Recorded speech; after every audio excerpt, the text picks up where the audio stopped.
Ayan, mga ka-family, ito na yung ating luya, oregano, at kalamansi. Iinom na tayo habang mainit. Ayan po. Habang mainit ay inumin natin. So nilagyan kong 4 na spoon ng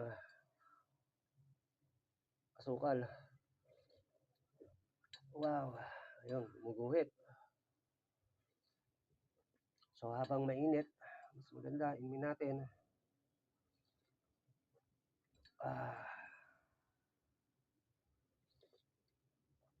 Ang sarap. Nararamdaman ko yung init sa dibdib ko.